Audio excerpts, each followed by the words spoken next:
Hi guys.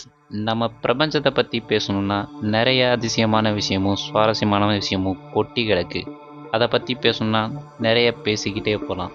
அதில் நம்ம இப்போ உலகம் எப்படி உருவாச்சு அப்படின்றதே ஒரு சுவாரஸ்யமான விஷயம்தான். அதில் நிறைய கற்பனையான விஷயம் இருந்தாலும் அதில் நமக்கு தெரிஞ்சது கொஞ்சம்தான், தெரியாது நிறைய இருக்குது.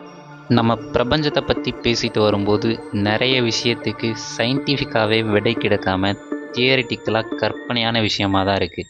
அதுலேயும் ஒரு விஷயத்தை பற்றி சொல்லணுன்னா ஏலியன்ஸ், வேற்று கிரகவாசிகள்.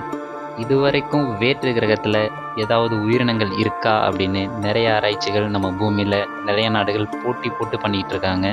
அந்த வகையில் ஏலியன்ஸ் இருக்காங்களா அப்படின்னு பார்க்க நம்ம பூமியிலிருந்து சிக்னல்ஸ் வேற்று கிரகங்களுக்கு அனுப்பி ஏதாவது தகவல் நமக்கு வருமா அப்படின்னு வெயிட் பண்ணிகிட்டு இருக்காங்க.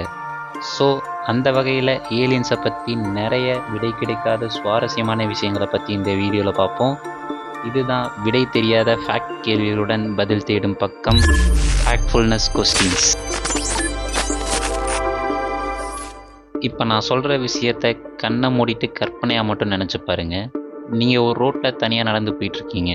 அங்கே நீங்கள் மட்டும்தான் இருக்கீங்க, உங்கள் கூட துணைக்கு யாருமே இல்லை. அந்த டைமில் வானத்துலேருந்து ஒரு பெரிய வெளிச்சம் ஒரு பெரிய சத்தத்தோடு வந்து விழுது. அந்த வெளிச்சம் வந்து பார்த்திங்கன்னா உங்கள் கண்ணையே இருட்டாக்கிடுச்சு.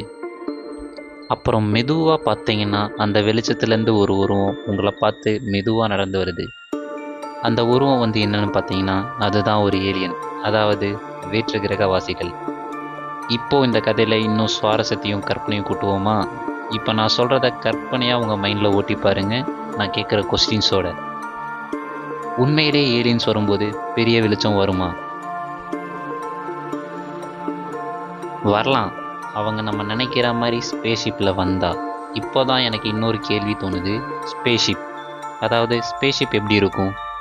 அவங்க வந்து நம்ம பூமியில் யூஸ் பண்ணுற மாதிரி ராக்கெட் மாதிரி இருக்க ஒரு ஸ்பேஸ்ஷிப்பில் வருவாங்களா? இல்லை நம்ம கற்பனை இது வரைக்கும் நினச்சிட்டு இருக்க யூஎஃப்ஓ, அதாவது பறக்கும் தட்டு, அதுலேருந்து வருவாங்களா? இல்லை வேறு ஏதாவது வடிவத்தில் இருக்க ஒரு பொருள்லேருந்து இறங்கி வருவாங்களா? அப்படின்றதே நமக்கு ஒரு பெரிய கொஷின் தான். ஏன் அந்த கொஷின் வருதுன்னா, இது வரைக்கும் நம்ம அதை நம்ம கண்ணால் பார்த்ததில்ல. பாதி பேர் கண்ணால் பார்த்தேன்னு சொல்கிறாங்க. அதுக்கான எவிடன்ஸ் இருந்தாலும் அதில் அந்த அளவுக்கு நம்பகத்தன்மை அப்படின்றது சுத்தமாக கிடையாது. அது இது வரைக்கும் சயின்டிஃபிக்காகவும் தியரட்டிக்கலாக மட்டும்தான் இருக்குது, ப்ராக்டிக்கலாக எதுவுமே கிடையாது. ஸோ அதுக்கப்புறம் அடுத்த கொஷின் என்னென்னு பார்த்தீங்கன்னா, அவங்க உருவம் எப்படி இருக்கும்?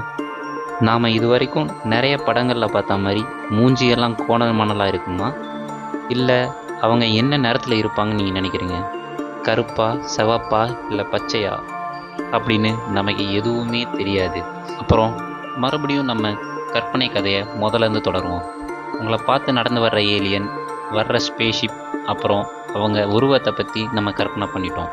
நெக்ஸ்ட் என்னென்னா, அந்த இடத்துல முதல்ல நீங்கள் தான் அந்த ஏலியனை பார்க்குறீங்க. அப்போ அந்த ஏலியன் வந்து என்னதுன்னா மெதுவாக உங்கள்கிட்ட வந்து பேச வர்றாங்க. அப்போது அவங்க உங்கள்கிட்ட எப்படி பேசுவாங்க? அவங்களுக்கு வாய் இருக்குமா?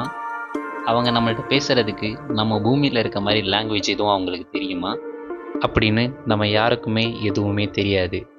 இதை பற்றின ஆராய்ச்சிகள் இன்னும் நம்ம பூமியில் போய்கிட்டே தான் இருக்குது. எடுத்துக்காட்டாக சொல்லணுன்னா, சைனாவில் ஏலியன்ட்ட பேசிட்டேன் அப்படின்னு சொல்லி அவங்க ஒரு அறிக்கையை விட்டுருந்தாங்க.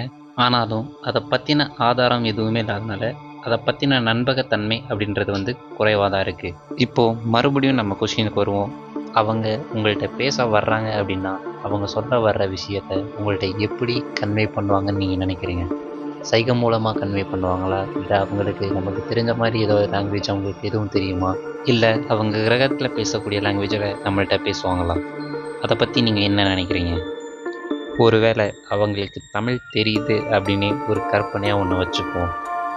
அவங்களுக்கு தமிழ் தெரிஞ்சு உங்கள்கிட்ட பேச வராங்கன்னா நீங்கள் அவங்கள்ட்ட போயிட்டு என்ன பேசுவீங்க? உங்களை பற்றி நீங்கள் எப்படி அவங்கள்ட்ட இன்ட்ரோ கொடுப்பீங்க? இதில் இன்னொரு விஷயம் என்ன அப்படின்னா, அவங்க எதுக்காக நம்ம பூமிக்கு வந்திருப்பாங்கன்னு நீங்கள் நினைக்கிறீங்க? நல்ல விஷயத்துக்காக வந்திருப்பாங்களா? இல்லை நம்ம பூமியை அழிக்கணும் அப்படின்ற ஒரு நோக்கத்தோடு வந்திருப்பாங்களா? அப்படின்ற எதுவுமே நமக்கு தெரியாது. எனிவே, என்னதான் இது ஒரு கற்பனை கதையாக இருந்தாலும் இதில் நம்ம கேட்டிருக்க கேள்விக்கு வந்து எதுக்குமே ஆன்சர் அப்படின்றது வந்து யாருக்குமே தெரியாது. இது வரைக்கும் சயின்டிஸ்ட்னால் கூட இதை தெளிவாக வந்து சொல்ல முடியல. இது வரைக்கும் தியரிட்டிக்கலாக இருக்க இந்த கொஸ்டின்ஸ்க்கு ஆன்சர் யாருனாலையுமே கண்டுபிடிக்க முடியல. ப்ராக்டிக்கலாகவும் எதுவுமே பண்ண முடியல. ஸோ கைஸ், இந்த வீடியோ உங்களுக்கு இன்ட்ரெஸ்டிங்காக இருந்திருக்கும் அப்படின்னு நான் நம்புகிறேன். இதே போல் இன்ட்ரெஸ்டிங்கான வீடியோ நீங்கள் பார்க்கணுன்னா நம்ம சேனலை சப்ஸ்கிரைப் பண்ணி வச்சுக்கோங்க. இந்த கதையை இதோடு முடிக்கல, மறுபடியும் அடுத்த வீடியோவில் சந்திப்போம். அது வரைக்கும் நம்ம சேனலை சப்ஸ்கிரைப் பண்ணி அடுத்த வீடியோக்காக வெயிட் பண்ணுங்கள். இது உங்கள் ஃபேக்ட்ஃபுல்னஸ் Tamil. See you in next video.